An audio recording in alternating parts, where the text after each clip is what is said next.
Alright, so this is a haul video as opposed to a pickup video. Want to know what the difference is? I'm just making this shit up. I guess a haul would be getting everything kind of all at once, and pickups is just stuff you get over a period of time. But you might have a different definition, right? I would consider a haul something you get all at the same time. So that's what I'm doing here. This is a haul. First thing is the January Masters of the Universe Classics figure for 2016, and this is a collector's choice figure of Lord Mask.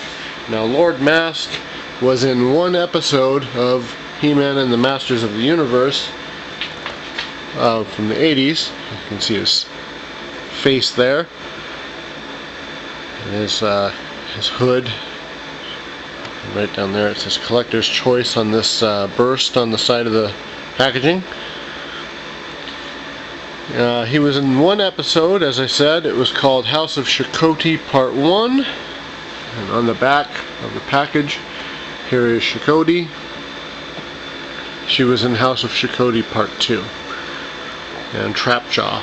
Trapjaw was in House of Chakotay Part 1. He hung out with Lord Mask. Now, Lord Mask was a one-off character.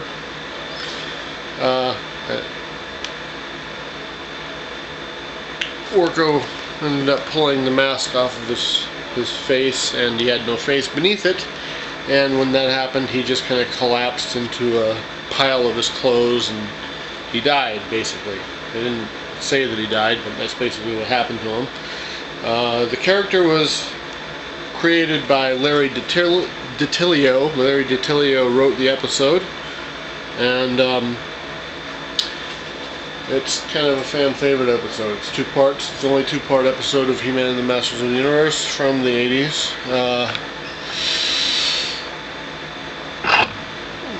Sorry about that. And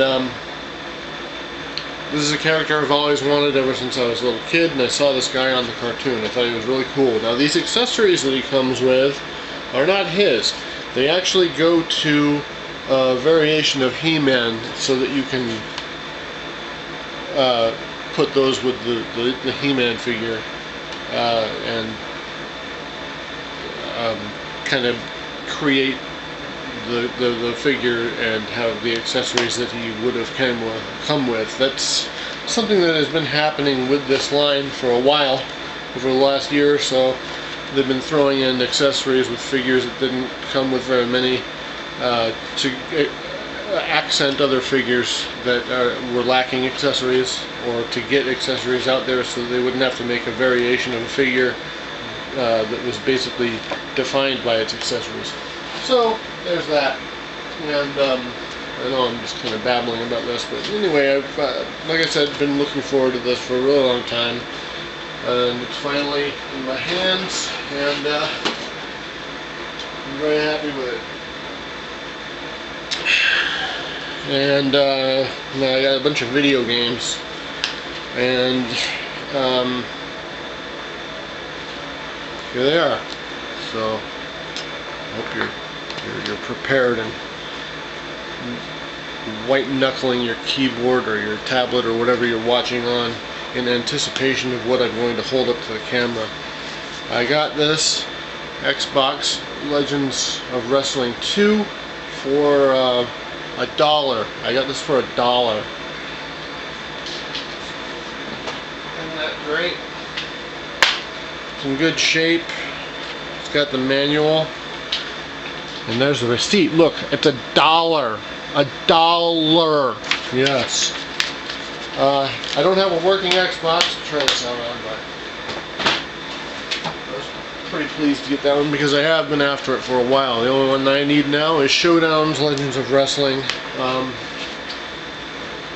like to point out that I know that LJN tends to catch a lot of heat for putting out crap games, but I think the real culprit is Acclaim. Acclaim put out some of the most awful games from the 8-bit days all the way up to, well, the Xbox.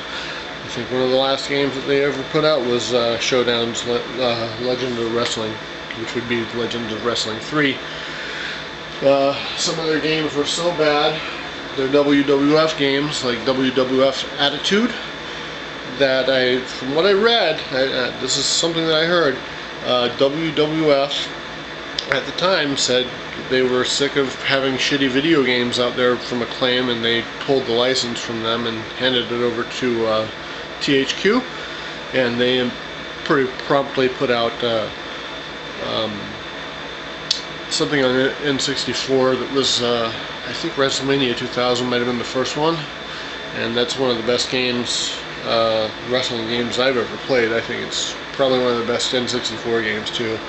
Considering I hate the 64 a lot, that's saying something for me to even acknowledge that the game is good for it. Anyway, moving along, I picked up all this stuff. The rest of this shit I got at GameStop, so I didn't get any good deals on these. None of these were $1. Actually, one of them was a little over, just a little bit over $1, but not this one.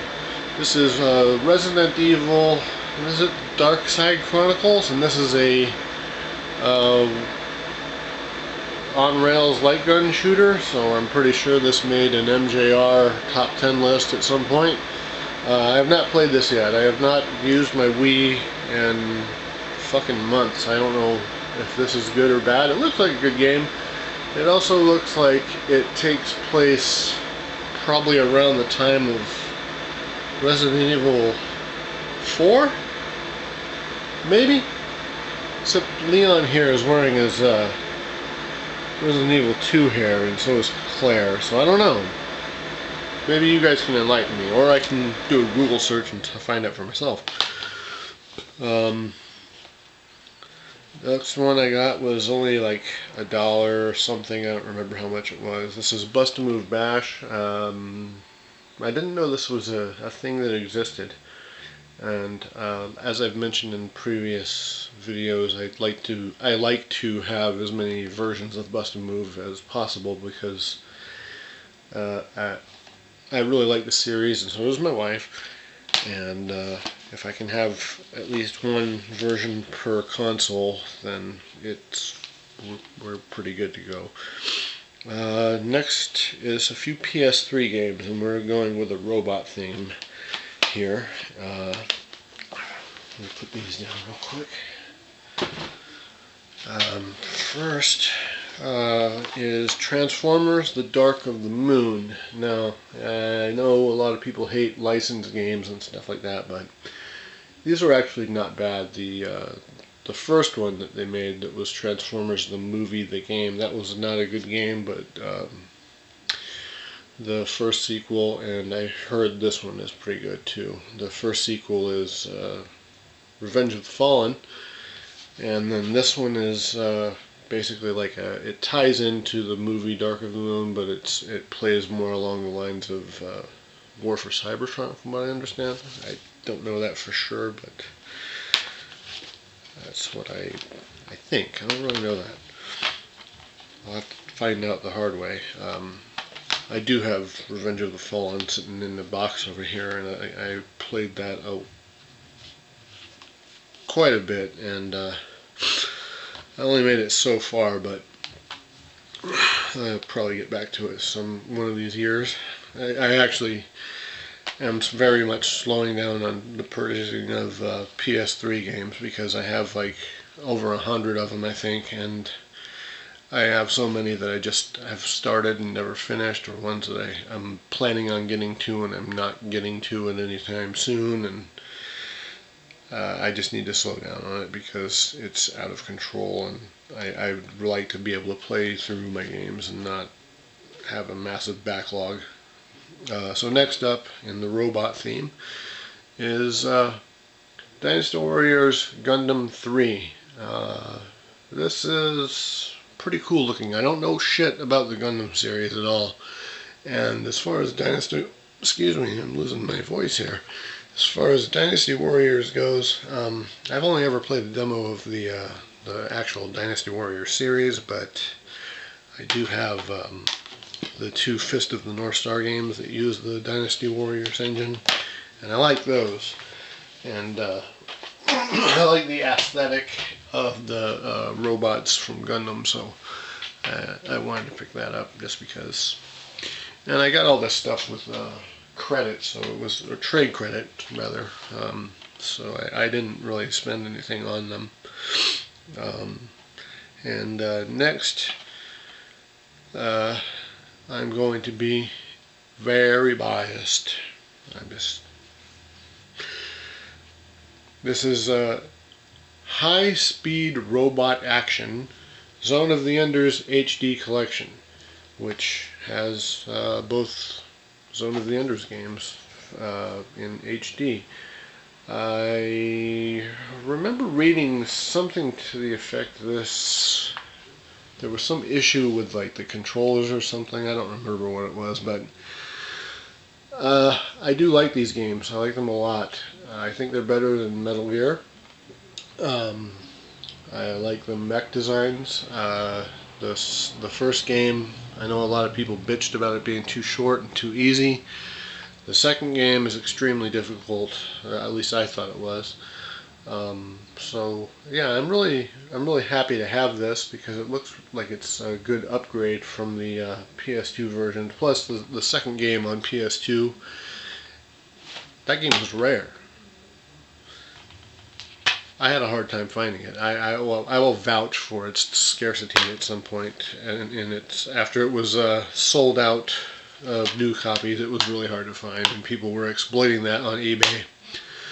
I did look for it on eBay at one point, and it was selling for a premium of way more than it was going for it, like Software Etc. or GameStop or stuff like that. So that game was kind of actually rare-ish. I did find it for very cheap at a pawn shop in Tucson, and they gave it to me for I think $5 or free. I don't really remember at this point, but this includes a Metal Gear Rising demo. I don't care about Metal Gear. And that is what I got in my haul. Excuse me. I've been very under the weather lately, so yeah, I'm not going to get into the details of that because I'm pretty sure you don't want to hear it, but that is my video. That is the stuff that I got with my store credit and gift cards at GameStop. I know a lot of people don't like when you buy shit at GameStop, but you know, it's pretty much the primary source of where I get my stuff from because there are very few options for me here in this city. There's always Craigslist and stuff like that, but I'd rather just not bother with retro type stuff anyway, and just go to fucking GameStop and get stuff off the shelf that I'm interested in, rather than hunting and scouring and like being disappointed and searching forever for something for a really good deal. I know you're not going to find deals at GameStop, but I'm not a collector anymore. I stopped that years ago. I pick things up that I want to play. I keep the stuff that I own. I don't trade stuff in, is what I'm basically saying. I don't get rid of stuff. If I have it, I'm going to keep it. Not because I'm a hoarder or anything. It's just because every time I've traded off or sold off my collection or sold off an item in particular, I've always found some way to kind of kick myself in the ass over it. And the best way to avoid that for me is to just to hang on to the stuff that I have. Whether it's good or bad or mediocre, I don't care. Once I have it, I have it, and that's fine with me. If it's taking up space, if it's filler, I don't have a problem with that right now because I don't have thousands of games. I only have hundreds. So that's not a big deal.